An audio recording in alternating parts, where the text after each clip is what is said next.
வணக்கத்துடன் இது என்பா டாக்ஸ். நேற்று முகநூலில் ஒரு செய்தி, அந்த செய்தியை வெளியிட்டிருக்கக்கூடியவர் யார் என்றால், அதாவது தலைவருடைய அண்ணன் மகன் ஒரு செய்தியை வெளியிட்டிருந்தார். குறிப்பாக தமிழகத்தில் தமிழ் தேசியத்தை மையப்படுத்தி பயணித்து கொண்டிருக்கக்கூடிய ஒரு தலைவரை மையப்படுத்திய செய்தியைத்தான் அவர் வெளியிட்டிருந்தார். இது ஒருபுறம் இருக்கக்கூடிய சூழலில் வாட்ஸ்அப்பில் இன்னொரு செய்தி பரவி கொண்டிருந்தது.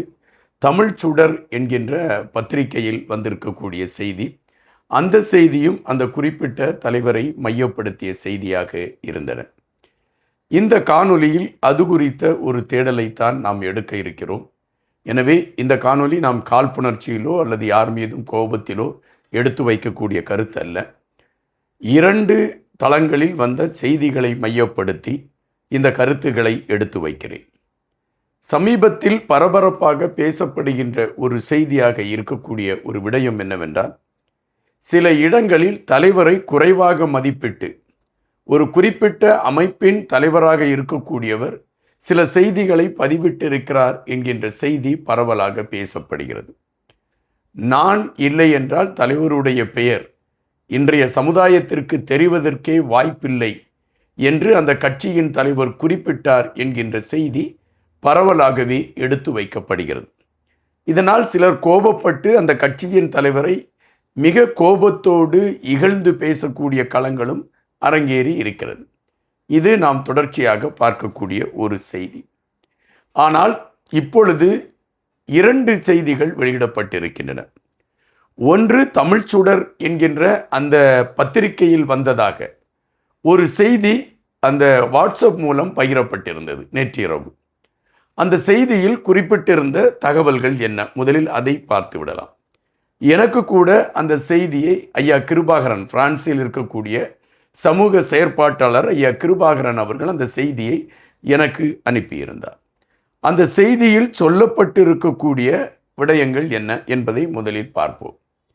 அதாவது ஒரு குறிப்பிட்ட காலகட்டத்தில் அந்த நான் சொல்கின்ற அந்த இயக்கத்தை சார்ந்தவர்கள், அதாவது தற்பொழுது தமிழகத்தில் தாங்கள் தான் தமிழ் தேசியத்தை பாதுகாப்பதற்காக வந்திருக்கிறோம் என்றும், நாங்கள் இல்லை என்றால் தலைவருடைய பெயரை யாராலும் காப்பாற்ற முடியாது, நாங்கள் இருக்கக்கூடிய காரணத்தினால்தான் தலைவருடைய பெயரை காப்பாற்றி கொண்டிருக்கிறோம் என்று சொல்லக்கூடிய ஒரு அமைப்பை சார்ந்தவர்கள் ஒரு குறிப்பிட்ட காலத்தில் இயக்கத்தையும் இயக்கத்தின் மீதும் கடுமையான விமர்சனங்களை வைத்து அவர்கள் ஐநா மன்றத்திற்கு ஒரு கடிதத்தை கொடுத்திருக்கிறார்கள்.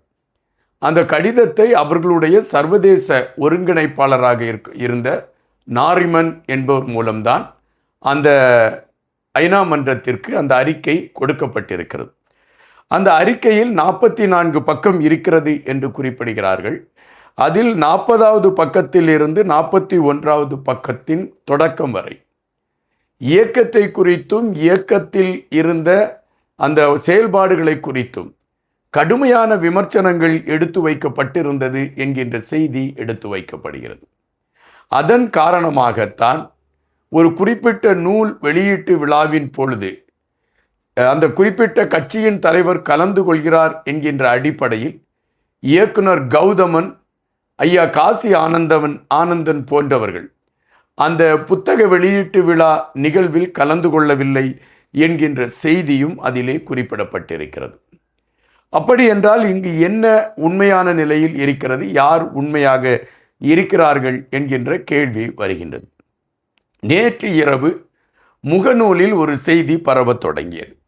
முகநூலில் பரவி இருக்கக்கூடிய செய்தி என்னவென்றால், அதை குறித்தும் நாம் பார்க்க வேண்டியதிருக்கின்றது.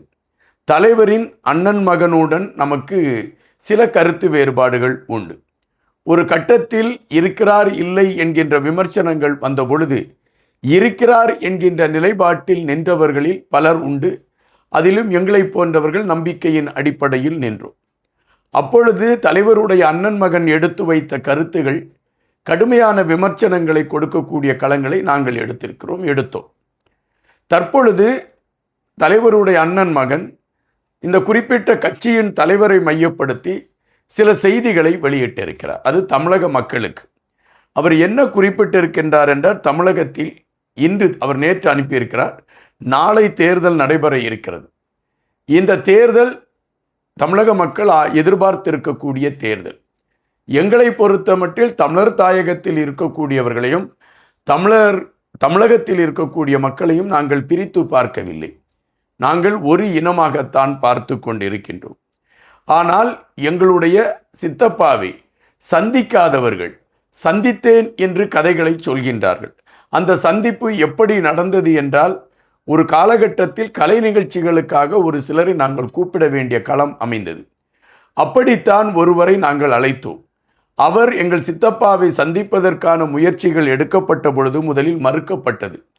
ஆயினும் சித்தப்பாவோடு ஒரு நிமிடமாவது நின்றுவிட்டு செல்லட்டும் என்கின்ற அடிப்படையில் பல மறுப்புகளுக்கு பின்னால் அவருக்கு அந்த அனுமதி கொடுக்கப்பட்டது. ஆனால் அந்த அனுமதியை கையில் எடுத்து வைத்து கொண்டு எங்கள் சித்தப்பா சமைத்து கொடுத்தார் என்றும், அவர் இந்தந்த உணவுகளை எல்லாம் உருவாக்கி கொடுத்தார் என்கின்ற களங்களை எடுத்து வைத்து எங்கள் சித்தப்பாவை இகழக்கூடிய ஒரு களத்தை அந்த கட்சியின் தலைவர் எடுத்திருக்கிறார். எனவே தமிழ் மக்களை நீங்கள் ஏமாந்து விடாதீர்கள். பொய்யான பல தகவல்களை பரப்பி கொண்டிருக்கின்றார்கள். பொய்யான செய்திகளை எடுத்து வைத்து உங்களை ஏமாற்றுவதற்கான முயற்சிகளை எடுத்து கொண்டிருக்கின்றார்கள். எங்கள் சித்தப்பா களத்தில் நின்று போராடுவதற்கான களங்களை எடுத்து கொண்டிருந்தார்.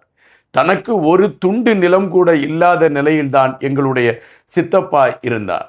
ஆனால் எங்களுடைய சித்தப்பாவின் பெயரை பயன்படுத்தி பிழைப்பு நடத்தக்கூடியவர்கள் இவர்கள் வெளிநாடுகளிலிருந்து திறநிதியை பெற்றும், அதுபோன்று எங்களுடைய சித்தப்பாவின் பெயரை சொல்லி தமிழ் மக்களை ஏமாற்றி பல நிதிகளை பெற்று இன்று அவர்கள் கோட்டை கொத்தளங்களில் வாழக்கூடிய களங்களை பார்க்க முடிகிறது. செல்வ செழிப்போடு அவர்கள் வாழக்கூடிய களங்களை பார்க்க முடிகின்றது. இது எல்லாவற்றையும் அவர்கள் செய்கின்ற அந்த செயல்பாடுகளை வைத்து பார்க்கின்ற பொழுது எங்களுடைய சித்தப்பாவின் பெயரை அவர்கள் இதுவரை வியாபாரமாக்கி கொண்டிருக்கிறார்கள் என்பதுதான் நிஜம். அவர்களுக்கு எங்கள் சித்தப்பாவின் மீதோ எங்கள் சித்தப்பாவின் கொள்கையின் மீதோ அவர் எடுத்து வைத்திருக்கக்கூடிய கோட்பாடுகளின் மீதோ அவர்களுக்கு எல்லளவும் எந்தவிதமான சம்பந்தமும் இல்லை என்று ஒரு கடுமையான ஒரு விமர்சனத்தை அவர் பதிவு செய்திருந்தார். இந்த இரண்டு விமர்சனங்களும் ஒரு குறிப்பிட்ட கட்சியின் தலைவரையும் மையப்படுத்திய பதிவுகள் என்பதை நாம் இங்கு பார்க்க வேண்டியதிருக்கின்றது. ஆனால் அந்த தலைவரை பொறுத்த மட்டில் சமீபத்தில் கூட கொடுத்த ஒரு செவிலியில் ஒரு பேட்டியில் அவர் குறிப்பிட்டது என்னவென்றால், நான் இல்லை என்றால் அந்த தலைவரை குறித்த செய்திகள் எங்குமே இருக்காது, இன்று நான் இருப்பதனால்தான் தலைவருடைய செய்திகள் வெளியே வருகிறது என்று அவர் சொன்னதாக நாம் பார்த்திருக்கிறோம். அதுபோல இன்னொரு செய்தியை அவர் குறிப்பிட்டிருந்தார். குறிப்பிட்ட தமிழர் தாயகத்தில் அந்த காலகட்டத்தில் நான் இருந்து என்னுடைய கட்டுப்பாட்டில் இயக்கம் இருந்திருந்தால் என்றோ சிங்களர்களை நான் அழித்திருப்பேன் என்று சொன்னார். அப்படி என்றால் தலைவருடைய செயல்பாடுகள் இல்லை என்பதாக அந்த தலைவர் குறிப்பிடுகிறாரா என்ற விமர்சனங்களும் அப்பொழுது எழும்பின. தற்பொழுது அந்த குறிப்பிட்ட கட்சியின் தலைவர் மீது கடுமையான விமர்சனங்கள் வைக்கப்பட்டிருக்கிறது. ஏன் இந்த விமர்சனங்கள் எழும்பியிருக்கின்றன? எதற்காக இந்த விமர்சனங்கள் எழும்பியிருக்கின்றன? இவைகளை குறித்த செய்திகளை எல்லாம் அந்த கட்சியை சார்ந்தவர்கள் விளக்கமாக சொல்கின்ற பொழுதுதான் நமக்கு அதில் இருக்கக்கூடிய உண்மை நிலைகள் தெரியும். நன்றியுடன் இன்பா.